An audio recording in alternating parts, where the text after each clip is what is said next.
रक्षा के आयात और निर्यात क्षेत्र में 2014 से अगर हम तुलना करें तो 2024 तक यानी कि पिछले 10 सालों में भारत का रक्षा क्षेत्र में निर्यात का आंकड़ा 31 गुना तक बढ़ गया है और अब यह आंकड़ा पहुंच गया है 2.63 बिलियन यूएस डॉलर यानी कि रुपए में आप समझिए 21,000 करोड़ रुपए तक। 2023-24 के अगर हम वित्तीय वर्ष को देखें तो अपने आप में पिछले साल के मुकाबले 32.5% की वृद्धि हुई है।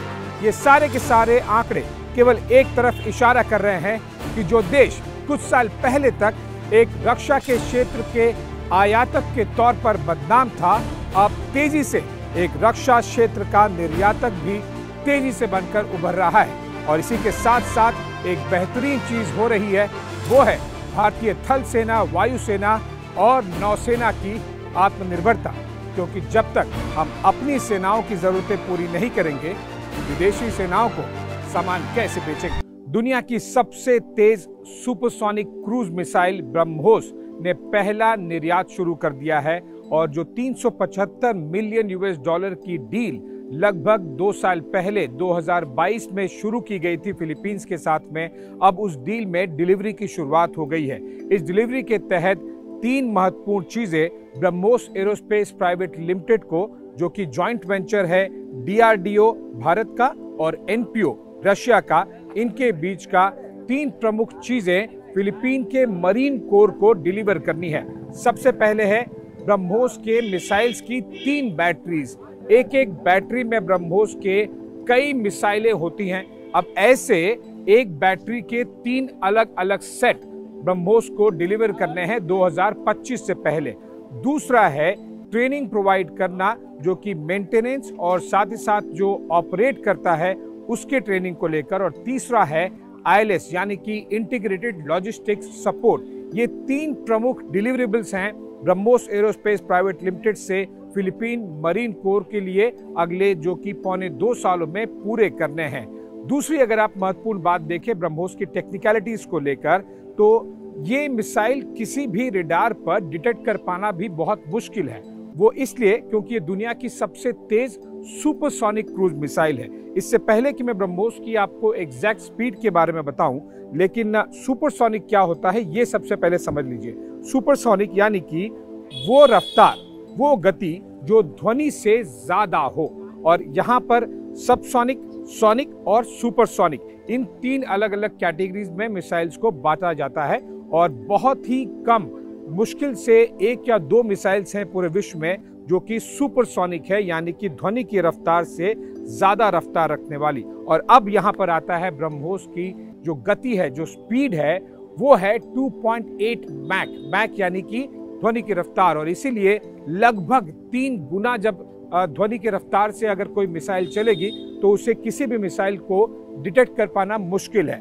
अब आप सोचेंगे कि अगर डिटेक्ट कर पाना मुश्किल है तो यानी कि साफ साफ ये एक इंडिकेटर है कि जब मिसाइल फायर की जाएगी तो उसे अपने निशाने पर लगना तय है बिना किसी इंटरसेप्शन के। और यहीं पर वो स्पीड वाली बात सबसे ज्यादा निकलकर सामने आती है कि अगर कोई मिसाइल लगभग 3 गुना मैक 3 मैक की रफ्तार से चलेगी 2.8 मैक तक, तो फिर वो रेडार अगर हल्का सा बिप डिटेक्ट भी कर ले दुश्मन का देश, दुश्मन के रेडार में, तब उसमें रिएक्शन टाइम भी, कि आप कोई बटन दबाएंगे, आपकी कोई एंटी मिसाइल एक्टिविटी को आप प्रोसेस को शुरू करेंगे, तब तक वो मिसाइल अपने निशाने पर जा चुकी होगी पलक झपकते ही। और इसीलिए ब्रह्मोस दुनिया की सबसे तेज सुपरसोनिक क्रूज मिसाइल है। इसके अलावा अगर आप देखें तो जो ब्रह्मोस मिसाइल को लेकर न केवल फिलीपींस, इन किन किन देशों को लेकर ब्रह्मोस लगातार आगे बढ़ रहा है वो आप समझ लीजिए। और उससे आपको पूरे वर्ल्ड मैप में एक अंदाजा लग जाएगा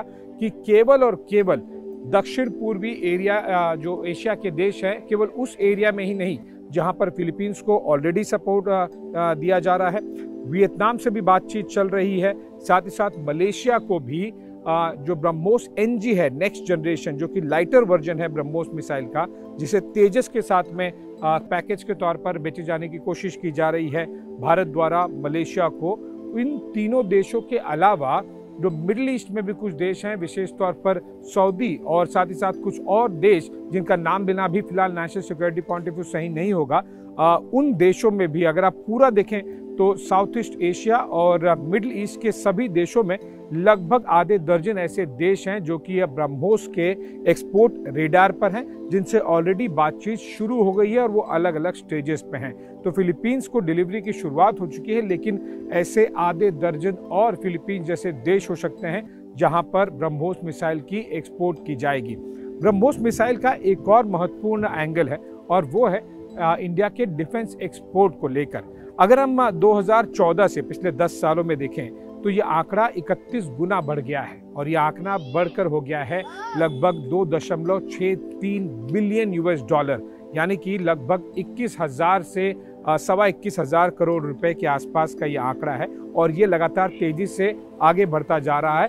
न केवल 2014 से 24 के मुकाबले अगर आप एक एक वर्ष में भी देखेंगे, उदाहरण के तौर पर वित्तीय वर्ष 2023-24 से और वित्तीय वर्ष 2022-23 में, यानी कि एक पिछले वित्तीय वर्ष में तुलना करें तो वहां पर भी लगभग 32 से 33% की भारत के रक्षा निर्यात में बढ़ोतरी हुई है। और इन सभी आंकड़ों में चाहे 2010 से देखिए या फिर 1-2 साल पहले का देखिए, ब्रह्मोस एक सबसे बड़ा कंट्रीब्यूटर है। इससे पहले वाले जो सेक्शन में मैंने आपको जो बताया था कि न केवल फिलीपींस बल्कि ऐसे आधे दर्जन देश हैं, तो आप ये समझिए कि ये केवल शुरुआत भर है, केवल एक देश की शुरुआत है और भारत का रक्षा का निर्यात लगभग 31 गुना बढ़ गया है। अगर ऐसे आधे दर्जन देश हो जाएंगे तो फिर भारत का रक्षा निर्यात कितनी तेजी से कितने बड़े आंकड़े को पार कर पाएगा, ये आपको केवल अंदाजा ही लगाया जा सकता है। और अगले 2 से 3 सालों में अगर हम अनुमान की बात करें तो भारत अपने आप में रक्षा क्षेत्र में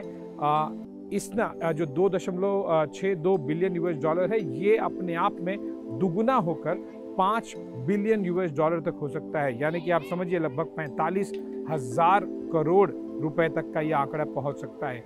एक अंतिम और बहुत ही महत्वपूर्ण बात है जो कि स्ट्रैटेजिक डोमेन में है, वो मैं जरूर आपको समझा दूं, क्योंकि चीन को कॉर्नर करना बहुत जरूरी है। और अगर आप पिछले कुछ महीनों में देखेंगे तो एक तो इजराइल वर्सेस फिलिस्तीन और इजराइल वर्सेस ईरान की लड़ाई सबसे ज़्यादा सुर्खियों में रही है, लेकिन अगर इन दो को हटा दें तो जो तीसरी सबसे ज़्यादा सुर्खियां बटोरने वाला तनाव रहा है दो देशों के बीच में, वो रहा है फिलीपींस और चीन के बीच में, और वो रहा है समुद्री सीमा को लेकर, जहां पर फिलीपीन के मरीन कोर और चाइनीज कोस्ट गार्ड आपस में शिप भी टकरा देते हैं, कोई वाटर कैनन मार रहा है। कई बार तनाव चरम पर पहुंचा, ऐसा लगा कि अभी फायरिंग हो जाएगी, अभी कोई युद्ध छिड़ जाएगा। और इसीलिए ये बताना आपको ज़रूरी है कि जो ब्रह्मोस की तरफ से डिलीवरी की जा रही है फिलीपींस में, वो है फिलीपीन मरीन कोर को, यानी कि एंटी शिप ये ब्रह्मोस मिसाइल है जिसका कि इस्तेमाल समुद्री सीमा को लेकर फिलीपीन की मरीन कोर करेगी।